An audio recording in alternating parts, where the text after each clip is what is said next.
Episode start होता है, हमें थंडरविंड वैली का सीन दिखाया जाता है, जिसके बाद हम यहाँ पर हिलियोंगशन टीम को देखते हैं। हिलियोंगशन टीम का लीडर अपनी प्रिंसेस से कांटेक्ट करता है और जैसे ही उनका कांटेक्ट हो जाता है तो वो उन्हें वीडियो कॉल करके उन्हें ग्रीट करता है और साथ ही उनसे कहता है, नाइन्थ प्रिंसेस, हमने बेलोंग सिटी की डेटाबेस को सक्सेसफुली हैक कर लिया है। उनकी इस इन्फॉर्मेशन से हमें उनकी प्लानिंग के बारे में मालूम हुआ है, जिससे हमें ये पता चला है कि उन्होंने फिंगशू स्टोन्स को कलेक्ट करने के लिए एक माइनिंग पॉइंट ढूंढ लिया है और अब वो लोग सभी उसी तरफ बढ़ रहे हैं। मैंने ये सारा डाटा आपको सेंड कर दिया है। लीडर की ये बात सुनकर नाइन्थ प्रिंसेस मुस्कुराती है और इसी के साथ हम देखते हैं कि ये सारा डाटा उनके सामने भी आ जाता है। नाइन्थ प्रिंसेस मैप को चेक करते हुए कहती है, हमारा माइनिंग पॉइंट नॉर्थ एरिया में है और वहां पर अभी तक कोई भी ट्रूप्स नहीं पहुंचे हैं। मैंने अपनी पूरी टीम को इन्फॉर्म कर दिया है, वो लोग भी इस माइनिंग पॉइंट की तरफ बढ़ रहे हैं। जिसके बाद वो लीडर का नेम लेके उनसे कहती है, यहाँ से हमें लीडर के नेम के बारे में मालूम होता है, जिसका नेम है ग्विस। वो उनसे कहती है, ग्विस, ये माइनिंग पॉइंट, मैं नहीं चाहती कि ये माइनिंग पॉइंट किसी भी गलत हाथों में पड़े। जिस पर ग्विस उनसे कहता है, योर मैजेस्टी, मैं आपको डिसअपॉइंट नहीं करूंगा। इसी के साथ व्यू चेंज हो जाता है और हम देखते हैं सीनियर मिंग यू को। वो अपने सामने लीडिंग वर्ल्ड का मैप ओपन करके इन सभी टीम्स के ऊपर नजर रख रहे होते हैं कि कौन सी टीम इस वक्त कहां पर है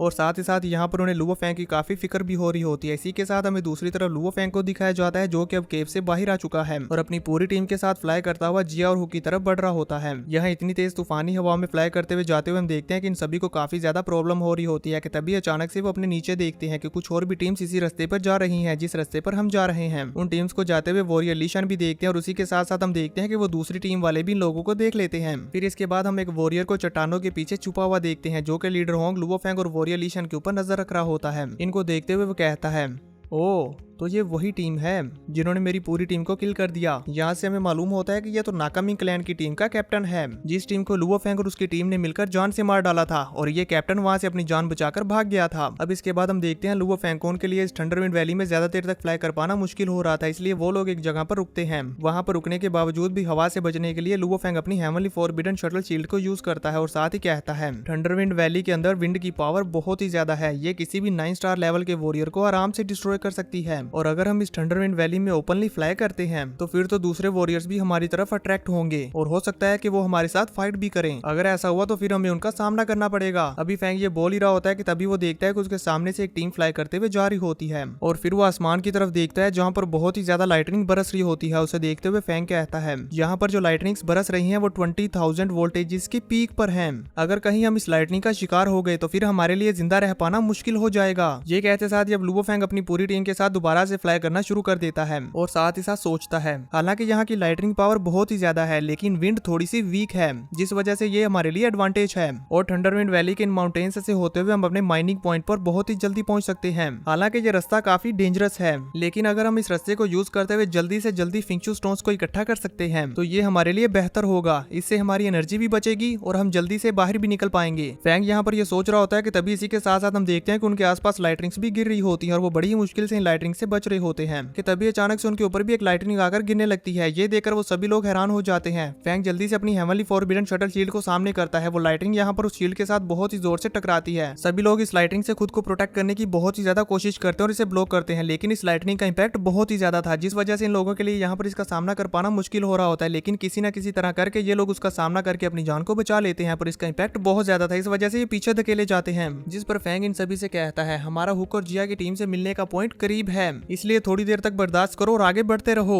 वो सभी लोग इस लाइटनिंग का सामना करने के बाद फिर से तेजी के साथ हुक और जिया की तरफ बढ़ने लगते हैं। वहीं दूसरी तरफ हमें हुक और जिया की टीम को दिखाया जाता है, जो कि माउंटेन्स का सहारा लेते हुए तेजी के साथ अपनी माइनिंग पॉइंट की तरफ बढ़ रहे होते हैं। वो लोग यहाँ पर बड़ी स्पीड के साथ फ्लाई करते हुए जा रहे होते हैं कि तभी अचानक से जिया को अपने पीछे किसी वॉरियर के होने का एहसास होता है, इसलिए वो लोग उसका सामना करने के लिए वहीं पर रुक जाते हैं और नीचे जमीन पर आ जाते हैं। जिसके बाद उनकी पूरी टीम एक फॉर्मेशन की फॉर्म में खड़े हो जाते हैं और अपने आसपास देखने लगते हैं कि वो कौन था। वो अभी ये देख रहे होते हैं कि तभी उन्हें अपने पीछे एक चट्टान हिलते हुए नजर आती है, इसलिए वो सभी फाइट के लिए रेडी हो जाते हैं और कहते हैं, कौन है? अभी वो इतना कहते हैं कि बड़ी तेजी के साथ एक वॉरियर उन चट्टानों को तोड़ते हुए बाहर आता है और इन लोगों के ऊपर अटैक कर देता है। हमें यहाँ पर नहीं दिखाई देता कि आखिर ये वॉरियर है कौन और ये किन की टीम से है। व्यू चेंज हो जाता है और हमें दूसरी तरफ दिखाया जाता है लुओ फैंग की टीम को, जो कि इस तूफानी हवाओं का सामना करते हुए बड़ी तेजी के साथ आगे बढ़ रहे होते हैं और साथ ही साथ इनके रास्ते में बहुत सारी लाइटनिंग्स भी बरस रही होती है, जिन्हें ये बड़ी मुश्किल के साथ डोज करते हुए बच रहे थे। और इसी के साथ एक लाइटनिंग इनके बहुत ही ज्यादा करीब से गुजरती है, वो इन्हें हिट होने ही वाली थी। ये बाल बाल उस लाइटनिंग से बचते हैं, लेकिन उसका इम्पैक्ट वो तो इन लोगों को बहुत ही ज्यादा पड़ता है और ये नीचे जमीन पर गिरते हैं। इस लाइटनिंग की वजह से पूरी टीम की हालत खराब हो चुकी थी। सभी लोग खुद को संभाल रहे होते हैं कि तभी वॉरियर ली शन खड़े होते हुए कहते हैं, फाइनली हम लोग बच गए और अपने मीटिंग पॉइंट पर भी पहुंच गए। ये हुक और जिया अभी तक यहाँ पर क्यों नहीं पहुंचे? पूरी टीम खुद को संभालते हुए अपने पैरों पर खड़ी होती है और फिर हुक और जिया का इंतजार करने लगते हैं कि आखिर वो लोग अभी तक क्यों नहीं आए। फैंग भी यहाँ पर सोच में पड़ जाता है और फिर वो हुक और जिया को कॉन्टेक्ट करने की कोशिश करता है, लेकिन इनकी ये कॉल सामने से कोई भी रिसीव नहीं करता।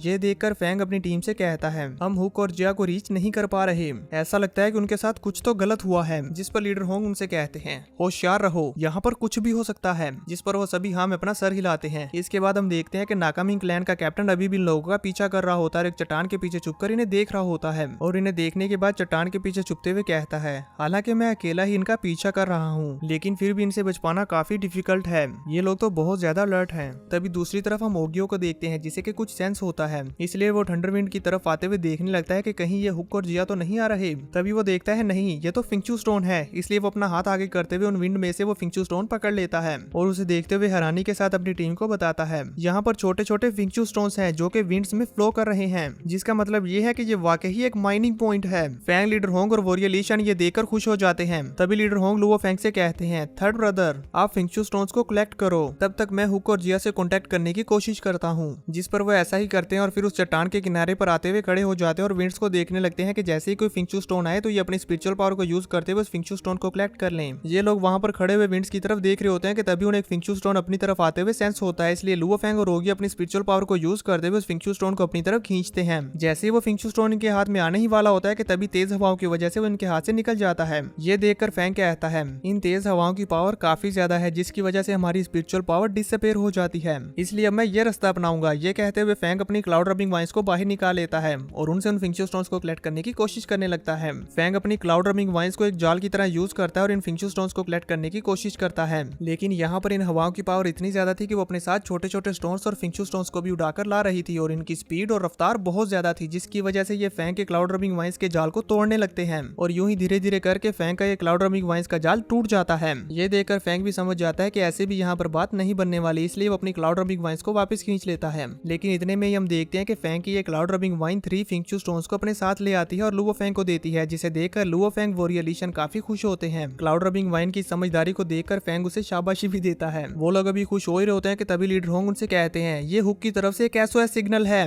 जिसका मतलब है कि वो लोग वाकई खतरे में हैं। उनकी ये बात सुनकर वॉरियर ली शन और लुओ फैंग दोनों ही हैरानी के साथ पीछे की तरफ देखते हैं और फिर फैंग को इस बात पर काफी ज्यादा गुस्सा आता है कि आखिर वो कौन है जिसने हुक पर अटैक किया, इसलिए वो जल्दी से फ्लाई करता हुआ उनकी टीम की तरफ जाने की कोशिश करता है, लेकिन वो बाता उसे रोक देती है और कहती है, रुको, लापरवाह मत बनो, हुक के टीम मेंबर्स की एबिलिटीज और उनका पावर लेवल हमारी टीम के बराबर है। इसके अलावा वो लोग बेलोंग सिटी से प्रोटेक्टेड भी हैं, जिसका मतलब ये है कि जो कोई भी उनको ओपोनेंट है, अगर वो उनकी टीम को खतरे में डाल सकता है तो वो काफी ज्यादा पावरफुल होगा। अगर हमारी टीम उस ओपोनेंट के साथ फाइट करती है तो मैंने इसकी सारी पॉसिबिलिटीज को चेक किया है। इन द एंड हम लोगों के ओपोनेंट के साथ फाइट करके विन करने के चांसेस 0% है, जिसका मतलब ये है कि हम इस रेस्क्यू मिशन पर नहीं जा सकते। हम लोग जिया और हुक की हेल्प करने के लिए नहीं जाएंगे। इतने स्ट्रॉन्ग ओपोनेंट का सामना कर पाना हमारे बस की नहीं है, इसलिए हम लोग यहाँ पर बहुत सारे फिंगचू स्टोन्स को कलेक्ट करते हैं और जितनी जल्दी हो सके बेस्ट टैक्टिक के साथ इस मिशन को फिनिश करते हैं। वो बाता की ये बात सुनकर लुओ फैंग काफी ज्यादा उदास हो जाता है और सोच में पड़ जाता है। तभी लीडर होंग वहाँ आते हैं और उससे कहते हैं, मैं समझता हूँ कि तुम इस वक्त क्या सोच रहे हो, इसलिए तुम अपने दिल की सुनो, जो भी तुम्हारा फैसला होगा हम लोग तुम्हारे साथ हैं। जिस पर लुओ फैंग कहता है, हुक हमें बेलोंग सिटी में ज्वाइन करवाने के लिए एग्री हुआ था और उसने हमसे प्रॉमिस भी किया था, इवन उसने हमारे साथ माइन की लोकेशन भी शेयर की। अब वो खतरे में है तो हम उसे ऐसे ही नहीं छोड़ सकते, इसलिए अब ये पूरी टीम रेस्क्यू मिशन पर जाने के लिए रेडी हो जाती है। जिस पर ववाता कहती है,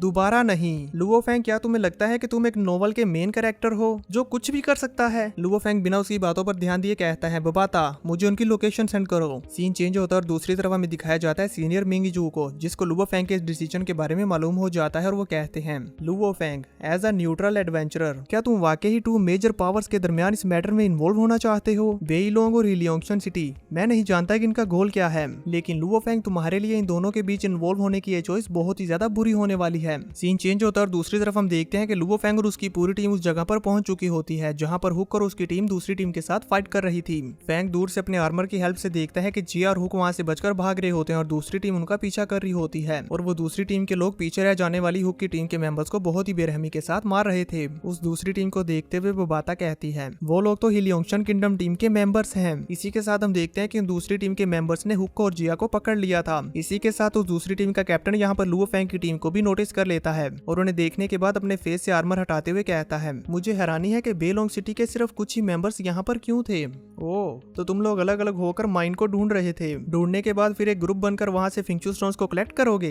बहुत चालाक हो। तभी हुक यहाँ पर लुओ फेंग से हेल्प मांग रहा होता है, लेकिन ग्विस ने उसे गर्दन से पकड़ रहा होता है और इसी के साथ वो उसकी गर्दन को यहाँ पर मरोड़कर उसे जान से मार डालता है। ये देखकर लुओ फेंग हैरान हो जाता है और इसी के साथ उसे उस पर काफी ज्यादा गुस्सा आ जाता है। ये देखकर लुओ फेंग हैरान हो जाता है और फिर उसे ग्विस के ऊपर गुस्सा आने लगता है। कैप्टन ग्विस यहाँ पर हुक को तो जान से मार देते हैं, लेकिन उनकी टीम का मेंबर जिया को नहीं मारता और फिर वो इन दोनों को यहाँ पर नीचे फेंक देते हैं। टाइनानी और रोगियो जल्दी से जाकर उन दोनों को पकड़ लेते हैं और साइड पर ले आते हैं। अब एक तरफ कैप्टन ग्विस की टीम और दूसरी तरफ लुओ फेंग की टीम आमने सामने खड़ी होती है। इसी के साथ हम देखते हैं कि नाकामिंग क्लैन टीम कैप्टन भी यहाँ पर छुप कर इन्हें देख रहा होता है और कहता है, ये एक अच्छा चांस है। कैप्टन ग्विस लुओ फेंग की टीम को स्कैन करते हुए कहते हैं, तुम्हारी टीम में तो सिर्फ 2 स्टार लेवल 9 के वॉरियर हैं और बाकी स्टार लेवल 1 के, यानी कि तुम लोग मामूली से लोग हो। अगर तुम लोग ये फेंगजियो स्टोन्स के लिए कर रहे हो तो मैं तुम लोगों को बता दूं, यहाँ पर मौजूद सभी फेंगजियो स्टोन्स इलियोंगशन किंगडम टीम को बिलोंग करते हैं। मेरा मतलब हर एक छोटा छोटा स्टोन भी। और ये कहते हुए वो अपना आर्मर दोबारा से वेयर कर लेते हैं। फेंग अपने मन में सोचता है, मेरा small flying knife stronger opponents को हराने के लिए एक ट्रम्प कार्ड है,